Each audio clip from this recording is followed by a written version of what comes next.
To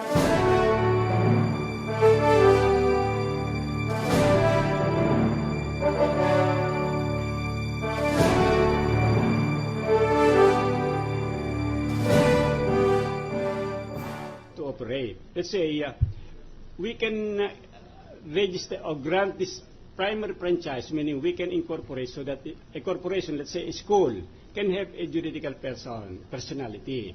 Right after registration, the SEC is already a juridical person. Before it can operate as a school, it has to secure a secondary franchise from DepEd. Under That's what the meaning. portion of the corporation law is that authorized practice?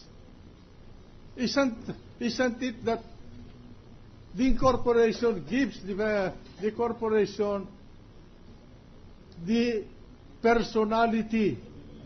It is an recognition and authorization for the corporation to exist as a person so that it can contract, it can own property, it can sue and be sued, it can do anything like an ordinary human being in commercial business.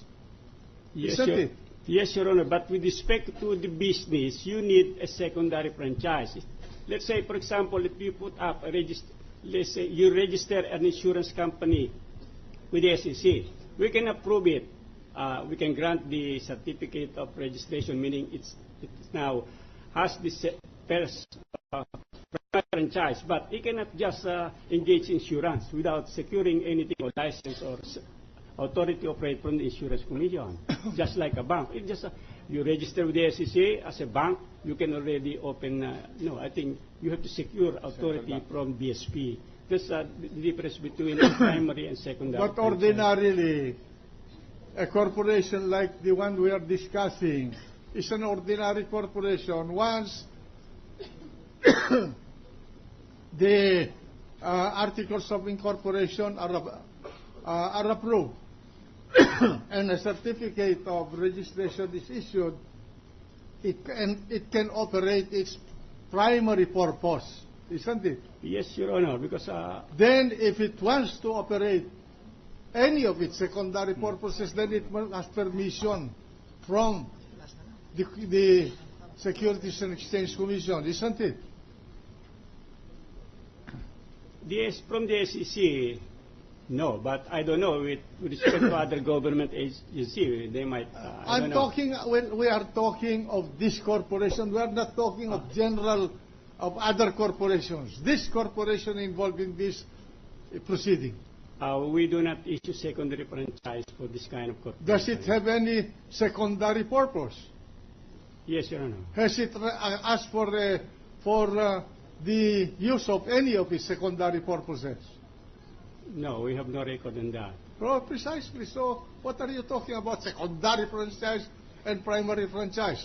I already answered the question of the prosecutor. So, To explain what is the difference between a primary and clarify your secondary franchise. question to your witness. Yes, Your Honor. Your Honor, I think it has been sufficiently explained. We are through with the witness, Your Honor.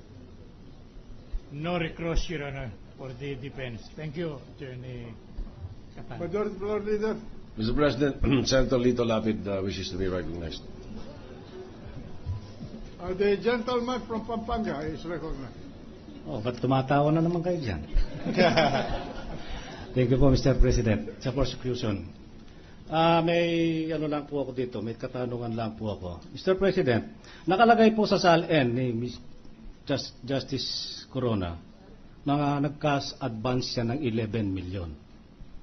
Ano po ang diferensya ng pagkakaiba ang cash advance, loan o utang? Sino tinatanong ninyo? Suso po. Testigo. Actually, Ginoong testigo ang tinatanong ng Hindi po. Wala pong kinalaman dito ang testigo. oh, Kasi please, who is being asked to answer? prosecution po. Prosecution. The prosecution. with the permission of this court. Yun nga po ang inaalam namin na cash advance, hindi po namin maintindihan dahil wala namang, hindi naman po shareholder si Chief Justice Corona, maging si Cristina Corona. Pero nagka-cash advance po sila dito. Kanya yun po ang hindi namin maintindihan. At ito po'y nakalagay, kanya po ito'y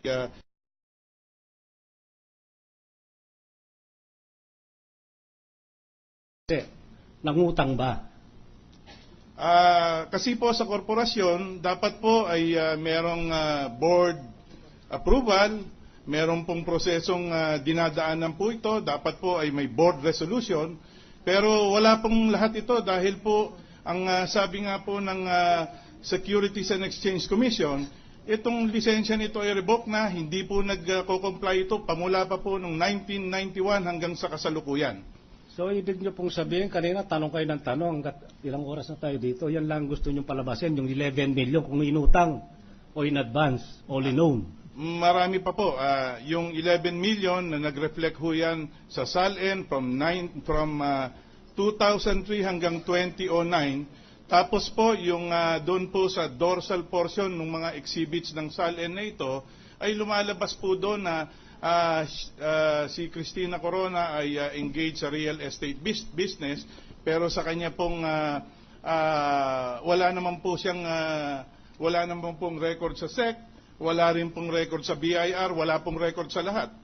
Kanya po ito po ay nakapagtataka kung saan po nanggaling ito. And this is ito po ang tinatanong po namin, ito po ini-establish namin, ito po ay unexplained wealth. Yun lang po, maraming salamat. If that is the purpose, Unexplained source. with the kind permission of the, I thought there is a resolution. The defense wishes to be recognized, Mr. President. There is already a resolution of this court, Your Honor, both verbal and written, denying the prosecution from presenting evidence of unexplained wealth, Your Honor, very clearly. Anyway, Mr. President. Non-disclosure po ang isang nais ko pong linawin sa bagay na ito, Your Honor. Thank you. Mr. President, maybe I caution everybody to respect the rulings of this court. We have already ruled that paragraph 2.4 is not permissible to receive any proof. So, kindly adhere to the rules of this court. Sorry po, So Your Honor. ordered. Mr. President, may we recognize Senator Francis Escudero. The gentleman from Sorsogon. Thank you, Mr. President. Ilang katanungan lamang po sa testigo.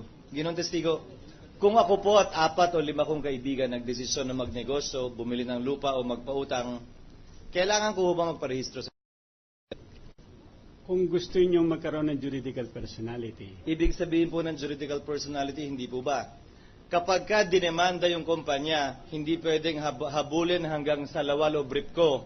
Pwede lamang habulin yung ininvest ko o shareholding ko sa kumpanya. opo. Tinanong ko po yun dahil kanina nyo pa po sinasabing hindi na pwede magnegosyo o mag-engage sa primary purpose yung kumpanya. Diliwanagin ko po, as a corporation, it can no longer do that.